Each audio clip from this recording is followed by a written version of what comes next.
Le 12e sommet extraordinaire de chefs d'État et de gouvernement de l'Union africaine avait décidé en juillet 2019 du lancement de la phase opérationnelle de la zone de libre-échange continentale africaine.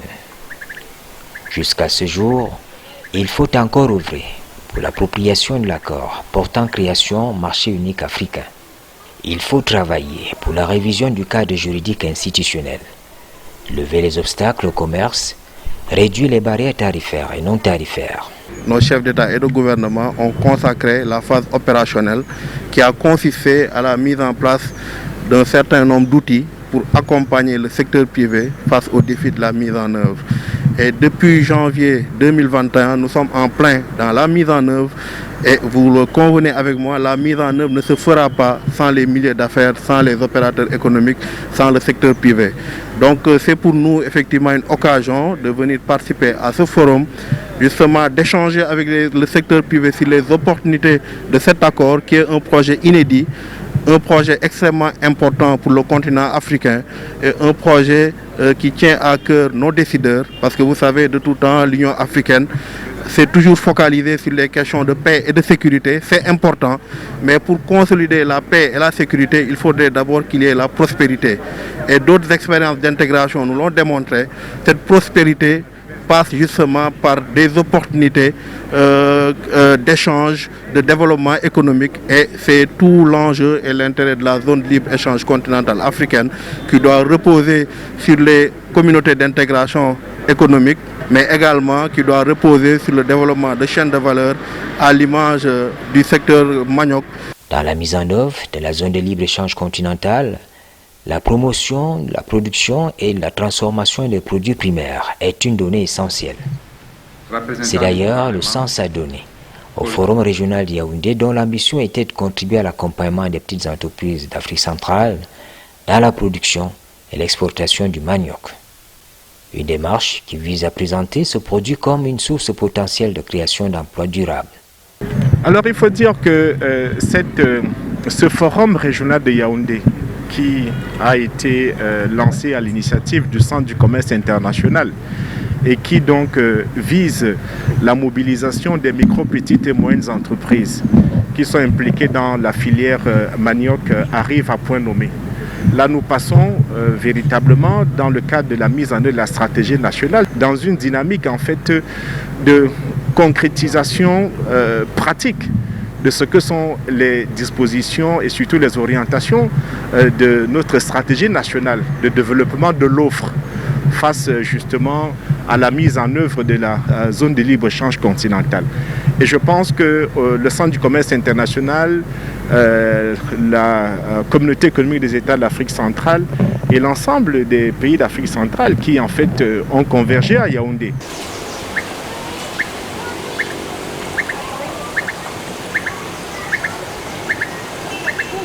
Les producteurs de la filière manioc veulent optimiser les opportunités d'accès au marché unique africain.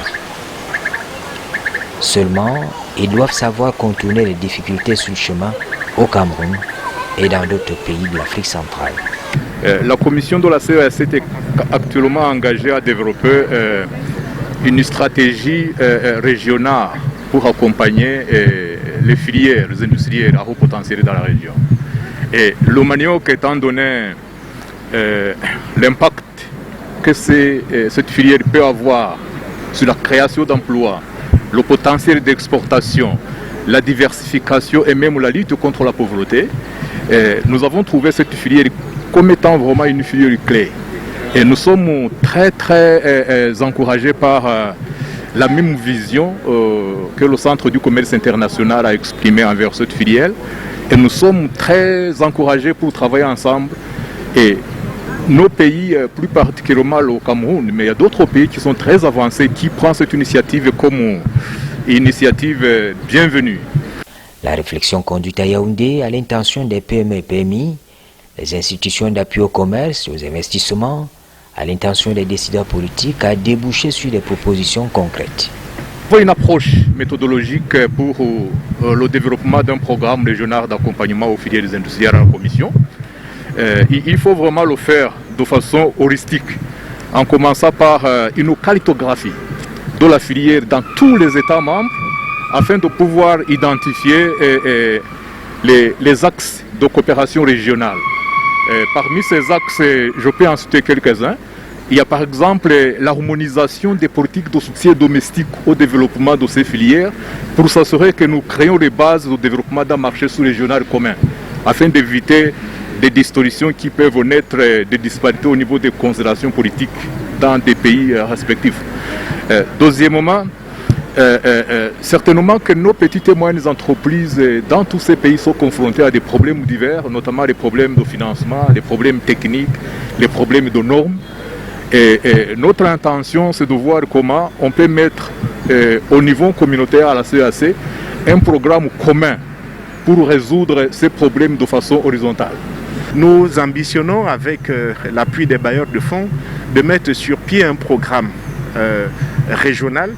Et ce programme régional, on a déjà en fait des certitudes en matière de financement de la part de nos partenaires au développement, va non seulement accompagner le renforcement des capacités des acteurs, c'est-à-dire les micro, petites et moyennes entreprises dans cette filière, mais surtout, au-delà du renforcement de leurs capacités productives, ce sera davantage aussi mieux les aiguillonner vers des perspectives en fait de déboucher de leur production.